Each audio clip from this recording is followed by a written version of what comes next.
Welcome to the Takeaway Series on Channelchek. The High Energy 2023 NAB show was the pinnacle event for all in the global broadcast, media, and entertainment industry, in an environment that fostered investment ideas. Noble Capital Markets Director of Research and Senior Media and Entertainment Analyst Michael Kupinski was there. First, you'll get a brief C-suite description of the company. Then Michael will moderate a fireside chat. Enjoy the takeaway from the 2023 NAB show.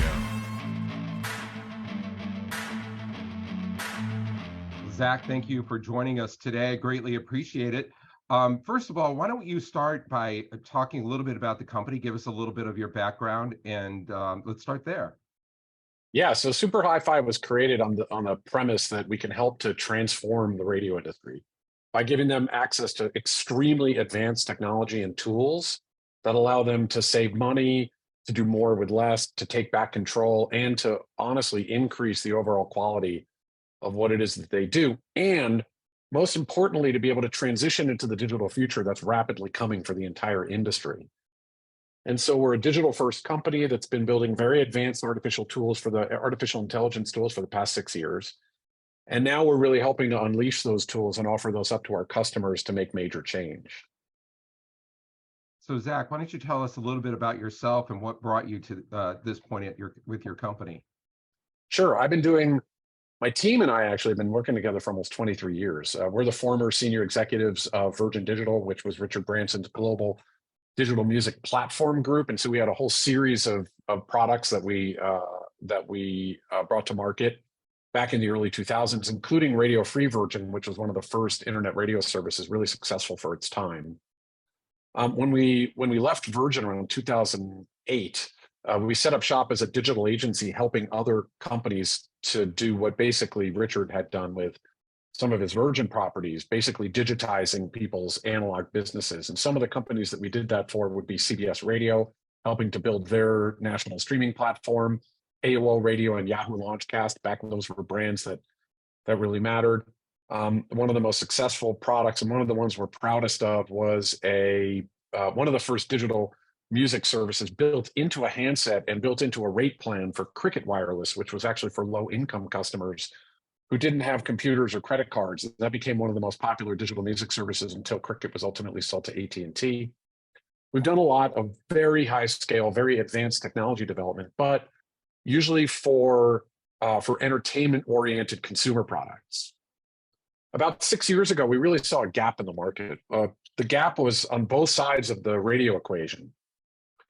On the digital music side, what we saw was there were all these services that were launching, Spotify, Apple Music, Deezer, Amazon Music, et cetera, that all kind of sounded the same if you closed your eyes, right? You couldn't really tell the difference between any of them because they were really just playlists with no production quality, no voices to narrate the experience.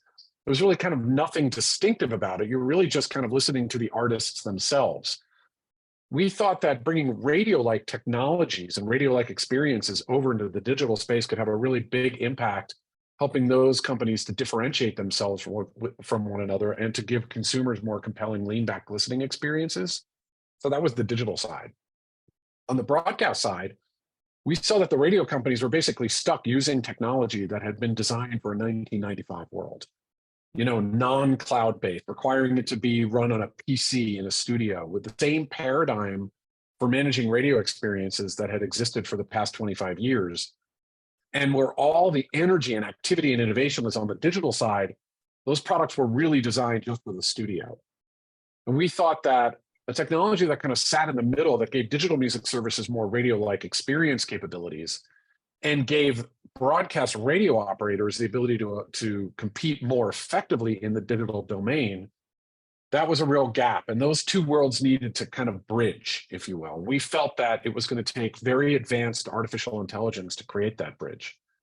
And that's what we started to build 6 years ago. We really invested very heavily in a platform of AI that understands music with the same depth and dexterity as a human DJ, so that it can make real-time production decisions that sound and feel more like amazing radio, but are able to be done at scale, able to be done one-to-one and instantaneously, rather than having to have a human actually sit there and segue every production decision These are the kinds of things that could happen instantaneously and give both sides of the music equation new tools to be able to utilize. So that's what we've been doing. That's how Super Hi-Fi got started. That's what we've been focusing on for the past 6 years or so. It sounds like a terrific journey. The important thing here is that you were at the NAB, obviously, and what brought you to the NAB?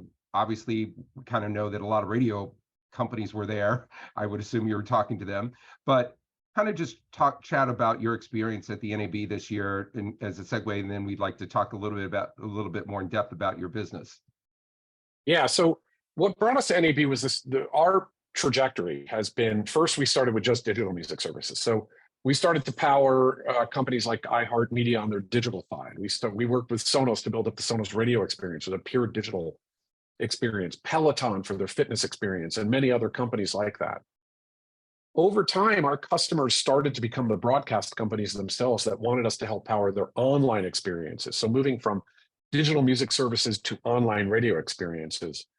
And more recently, we've started to be asked if we can apply some of our AI to create efficiencies for broadcast itself. And so we've been moving from digital music services to the broadcast radio stack, slowly but surely, based on what our customers have needed. And so we attended NAB primarily to introduce broadcast operators to a whole series of new technologies that we've recently released, foremost of them being something called Program Director, which is really the first radio scheduling and operating system management tool based on artificial intelligence and designed around where broadcast radio operators are going over the next 5 years, not based on where they've been over the past 25. So that's why we attended NAB. What we learned, however, from NAB was actually very much in line with what we had hoped to learn, just based on the investments that we've made in Program Director. And that's that broadcast radio operations are really at a tipping point to some degree. You know, most radio companies in some way, shape, or form are very challenged right now. And the reality is that the digital music services are based around a concept that radio is the radio listeners are the next real great place for growth for those digital music services. In other words, it's unquestionable that the big DSPs, the digital service providers, as we call them, the Spotifys, the Apples, et cetera, see radio listeners as a massive opportunity for them to continue to grow their subscriber base. Meanwhile, the radio companies are being caught somewhat flat-footed. They're trapped under the weight of the way that they've been operating for the past 25 or 30 years. Many of them have some real debt challenges. They don't really fundamentally understand the online interactive space at an instinctive level yet. And they are at great risk of basically being annihilated by the digital services that are getting better every day at radio-like experiences. But it's the broadcast operators that have the legacy, the passion for those experiences, the experience, right? The knowledge of what it's like to actually put on 24 hours a day, 7 days a week of localized, personalized, ad-driven experiences. And that translates so well into the online space. And we believe that it's time for the radio operators to be able to get access to the tools that are going to help them to actually get there, to make that transition. And that the transition from analog to digital can be two things. One, it can be an incredible efficiency play for what they're currently doing. There's no reason for them to spend the amount that they're spending today on the tools that they have. Radio can operate with much more efficiency without giving up a molecule of quality. We know that. That's a factual statement. But the transition to digital over time, that's where the next $50 billion of value is. They have to make that leap. At some point, they have to stop being afraid of what it's actually going to take to lose listeners in the on-air space in order to be able to gain them in the online space. Because if they don't, they are going to lose those listeners to someone else. It's time for them to recognize that if their listeners are going to get cannibalized, they need to be the ones cannibalizing those listeners to their online experiences that are best of breed. And what we started to hear for the first time was radio operators understanding that. And that was actually really encouraging for us to hear, because that's why we've invested in the tools that we've invested in the first place. It's not technology for technology's sake. We've been building technology to radically transform the entire radio industry from the inside out. So AI is kind of a buzzword for a lot of different things, right? And so whether it be AI in terms of learning how people are using the experience, how they're listening, what the songs they're listening to, what they're mostly interested in. And then there's AI, like you had mentioned, in the cloud. I'm wondering, are we talking using AI technology on a localized level, or are we talking on a national scale, multiple radio stations on a different platform? Because I would think that they're two different things, but from what it sounds like what you're offering, it's the same. Yeah, it's a great question because I think people get confused, and AI is a buzzword right now. Yeah. There's certainly a huge amount of hype around the idea that ChatGPT could write copy and that synthetic voices can solve part of the problem of creating the content in the first place. And certainly, we've invested very heavily in partnerships around that with the best operators of AI in the world. So for instance, we just announced a partnership with 11 Labs out of the UK. They make the best synthetic voices that exist anywhere. And so that gives us an opportunity to create things like voice tracks, automated voice tracks, which to some degree are pretty usable today. We have the ability to create automated weather reads that can kick out once an hour. They're extremely accurate and indistinguishable from a live human, but fully automated. Commercials, the ability to produce commercials, et cetera. Those are great. And that's what a lot of people are focusing on. Mm-hmm. But the place that we've really invested in AI is not around ChatGPT and synthetic voices. It's actually a proprietary stack of artificial intelligence around production AI. The idea that what makes radio sound like radio can also be managed by AI. Because when a human can make programming decisions, but hand the rest of the experience over to an AI, they now have the opportunity to create a theoretically endless array of radio sounding experiences, but that are tailored for each person individually, or the opportunity to create dozens or even hundreds of online radio experiences that rival anything that you hear on air, but where a few programmers can actually manage these hundreds of stations because the AI can do so much more. So yeah, there's all kinds of interesting artificial intelligence at every layer of the chain. Where super hi-fi really stands apart, though, is the 6 years of energy, effort, commercial experience, intellectual property, patents, all the core of the IP of what it is that we built around production AI, so that the sound of radio can thrive in the future without having to basically fund every one of those stations online with the same cost and operational complexity that it takes to do a top-tier broadcast station. So yeah, AI is the future for radio, period. But you have to think of it in layers, different levels of AI, different programs of AI at different levels of the experience and of the stack that ultimately work together to create something that's really compelling for listeners. One of the aspects of radio that a lot of the broadcasters have always prided themselves on, and what they really are trying to push, is localism. And so I'm wondering, in terms of these individual program directors at a lot of these different stations, if this technology is really kind of targeted at them, and if you could just talk a little bit about maybe some of the pushback that you're getting from some of the radio, the radio operators. Yeah, so one of the greatest things about broadcast radio is local. I am telling you that the large digital music services, they understand algorithmic programming down to the human, but they don't actually understand what local means. Local is the relationship that an individual listener has with their broad surroundings. And that local encompasses a whole host of things. Sometimes it encompasses the brand of the station itself.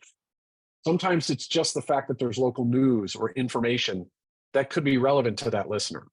Sometimes it's a local advertisement that only matters in that locality, right? Could be local weather, could be local commercials, could be local news, could be all these things that kind of come together to create that community experience that doesn't exist in the digital landscape. Radio operators are going to need to translate that fundamental understanding of local into an online world. They're going to have to do it effectively, because that's the space they own today and can dominate in the future.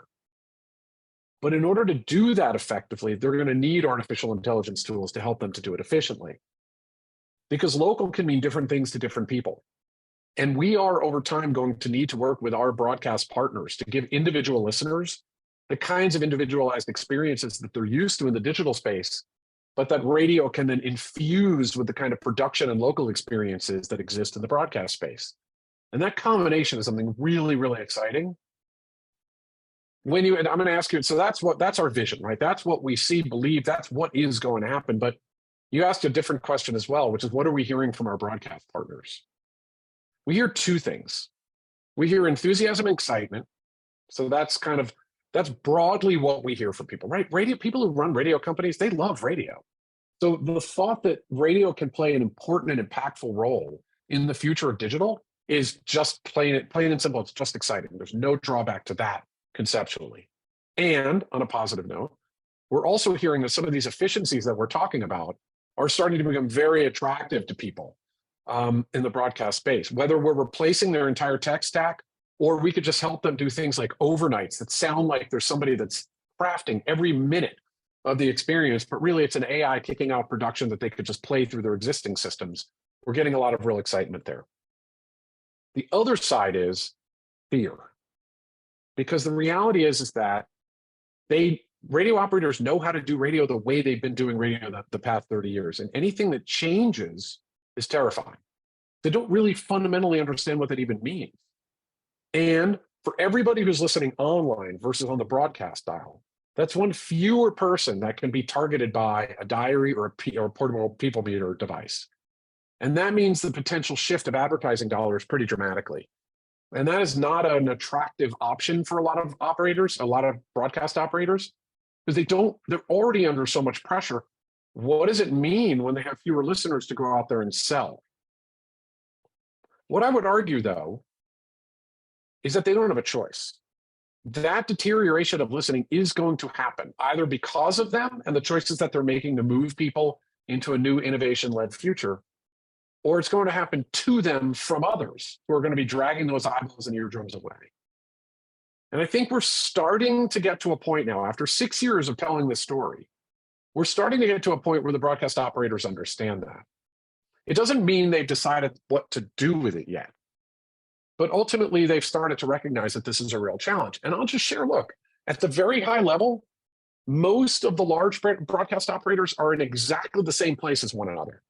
They do have declining listeners. So you just think about that. No matter what they do this year, no matter how much effort they put in, no matter how great a job they do programming, no matter how innovative they are with the content that they deliver, the reality is that they will have fewer listeners next year than they have this year. That is a daunting process to kind of to take in, to internalize. The ad dollars are starting to decline, partly because of a shift to digital, partly because we are in some sort of a recessionary environment. And so the macroeconomics, as they always call it, don't really look great.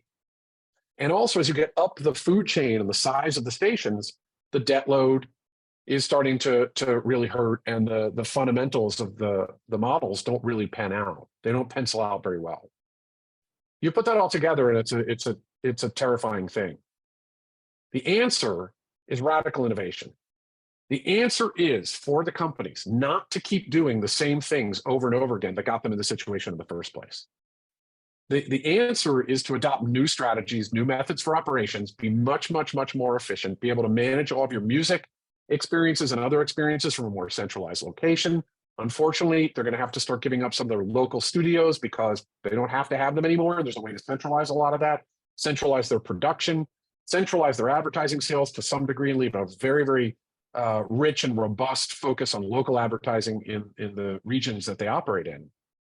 They need new technology, and they need a new focus on digital where it's not an afterthought or a secondary experience, but it's a connected experience that they embrace willingly rather than reluctantly. That's the answer for them. There's no other real choice. And here's the great part. Most of them are starting to understand that. The conversations we have with our customers, or those that might be our customers, they don't disagree with us fundamentally. It's just that they haven't figured out exactly the strategy yet for how to get there. But I think every one of them wants to get there. If you talk to the digital folks, the IT folks, the programming folks, the CTOs, they get it. They're excited as hell about it. They just haven't figured out exactly yet how to do it. Does that make sense? Yes. And so the key thing is that many of these companies have, like you mentioned, a heavy debt load, a lot of the leadership companies in that space, certainly. And so I think you're going to find that many of them are going to be interested from a cost benefit standpoint. Can you kind Yeah. of maybe outline a little bit of what the cost is for your service versus the benefit? Yeah. I'll tell you with absolute precision that the last large radio shift, real changeover that we did, the ultimate savings for our customers, 50% on their music stations. That's And incredible. what's great about that is what we had hoped wouldn't happen was that they would take that 50% and throw it right to the bottom line. Because even though that would be effective for them, that would mean they'd get rid of half their team. That wasn't really ever our intention. What they actually ended up doing is repurposing the folks that used to work on turning the dial. They allowed them to back away and start focusing their energy on making better content. That's what's going to draw in listeners. That's what's going to draw in the next generation of radio listeners that we can help transition online in a really effective and really productive and really profitable way. I'll share with you that I have a 13-year-old daughter. I have a bunch of kids, and I watch the way that they interact with music experiences, right? And since I've dedicated my life to digital radio in this way, I want to see what their experience and relationship with radio is.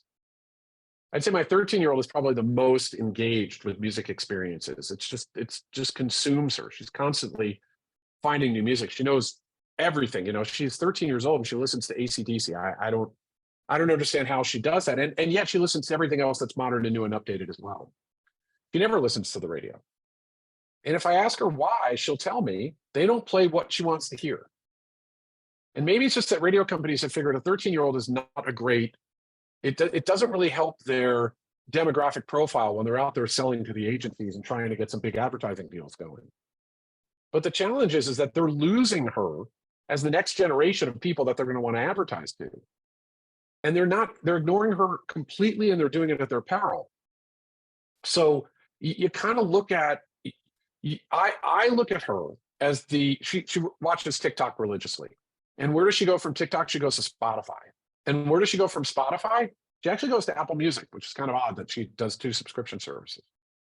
Why doesn't she go to radio? All right, here's something else that's interesting. She knows Kiss FM, the brand in Los Angeles. She never listens to the radio. She knows Kiss FM because that station as a brand has done a really effective job of marketing to her through their Wango Tango concert. They've taken their brand and extended it to something that's actually relevant to my daughter. That's something that they could be doing just as effectively with radio-like experiences, either on air or online. But they can't do it without a new approach to the kind of content that she actually wants to listen to. So the goal that we have with our customers and those that we hope to have as customers is we want to save them a huge amount of time and money on innovation. Right? It's not just money, it's also time. It's easier, and the quality and consistency will go up, not down. But we hope that with those savings, they'll reinvest those in the kinds of listening experiences that help them right now with the demographics that do drive the majority of ad revenue. And that they start looking at new markets that they can start attracting in so that the next generation of listeners is there, willing, and ready when the advertising market starts to target them, kids like my daughter. That's what we really hope. So that's a long-winded way of answering your question. There are huge cost savings to be garnered if somebody is willing to actually lean on AI in the way that's possible. But in addition to those cost savings and operational complexity reductions, there's a chance to actually start building new content that people actually really want to listen to. So the benefits are huge if these companies are ready to make those kinds of investments. And that's why we exist as a company. That is our vision for the way that things are going to work in the radio space in the long run. And whether they work with us or anybody else for that matter, we still think that they need to make those shifts. Otherwise, they will continue to get themselves in exactly the same quandary that they're in today. Whether they reduce their debt load through some sort of restructuring, whether there's prepackaged bankruptcies, or whether they can pay off their debt and thrive as a business, they have to change the way they're doing things, or they will repeat the cycle again. We're here to help them to get out of that cycle. It seems like a lot of these media companies, including newspapers, TV, have lost the younger demographic. As you mentioned, a lot of them on TikTok, a lot of them, using Spotify and other, and maybe even gaming, so to speak. But they don't want to lose their core audience, their older demographics that they kind of are the bread and butter right now. So I can see the quandary that the industry is in right now. Do you feel like, and the fact that if you look back, the iHearts of the world went through this process of centralizing and their programming decisions and so forth, and that didn't work out so well, and they kind of reversed and went backwards a little bit. What are your thoughts in terms of how the industry should apply this technology? Should it be in phases? Should it just go feet first and just kind of implement this? How do you see this as evolving in the industry? I'll take a counter position of what you said, but I'll answer the question afterwards, which is actually, I think TV has done an excellent job of keeping a younger demographic to varying degrees. I mean, CBS has Survivor. My kids all watch it. NBC has The Voice. ABC has American Idol. They do an excellent job of grabbing wide demographic groups from people as old as my parents to people as young as my kids and everyone else in between. And if you look at the new version of TV, over the top, I mean, my kids all watch Netflix religiously. Disney's done an incredible job of creating kind of multi-generational content that attracts a whole wide variety of groups. The key, though, is differentiation and content. Why do my kids watch Disney? It's because Disney's brand actually stands for something. They don't deviate from what they stand for, and their content is exceptional. So one of the points that we make to a lot of folks is like, look, again, Kiss FM for my daughter.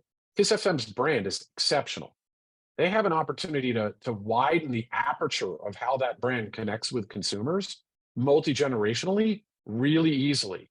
And many radio companies, many radio station call signs, their letters that represent those brands can do the same thing across the country.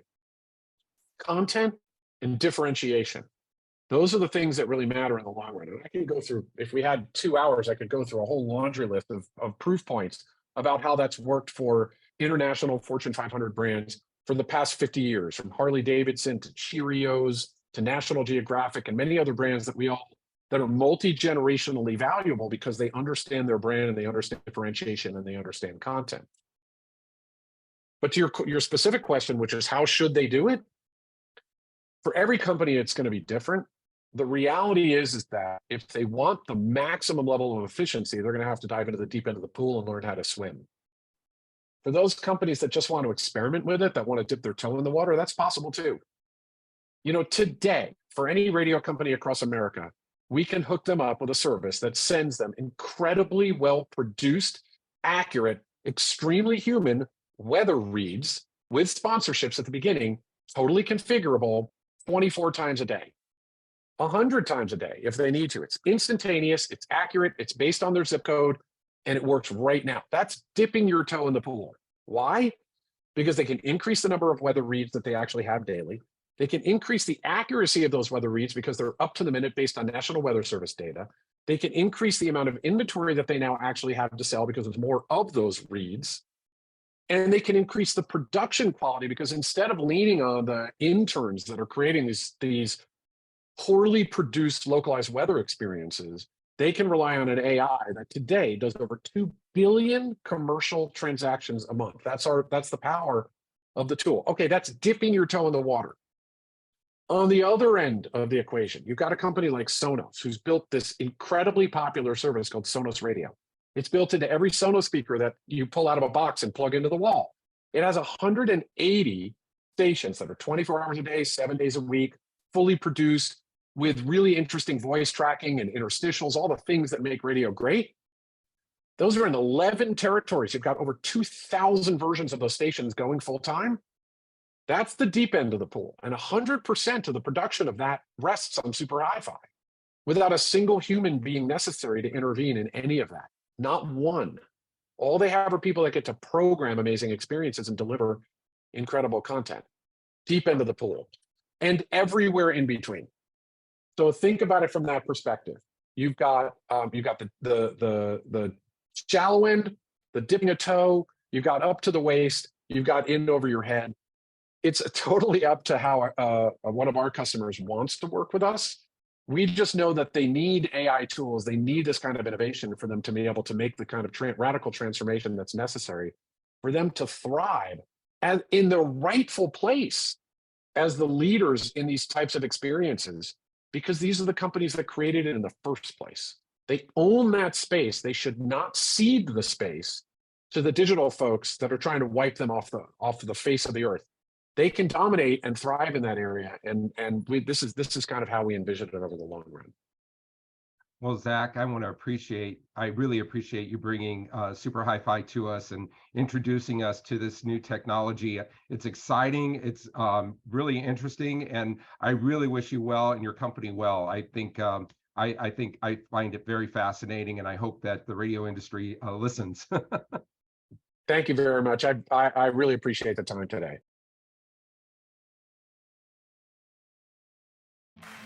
NobleCon 19 at Florida Atlantic University. Located at the center of one of South Florida's most vibrant and fastest growing cities, Boca Raton offers an unparalleled cultural, recreational, educational, and business environment, the perfect setting for NobleCon 19. Now in its 19th year, NobleCon 2023 will be our biggest ever. We're inviting more companies, larger companies, and dramatically expanding the investor representation. And with the move to the FAU College of Business Executive Education, all new, state-of-the-art 50,000 square foot facility, NobleCon is the gold standard on the conference circuit. NobleCon 19 at FAU. It's time to invest in knowledge.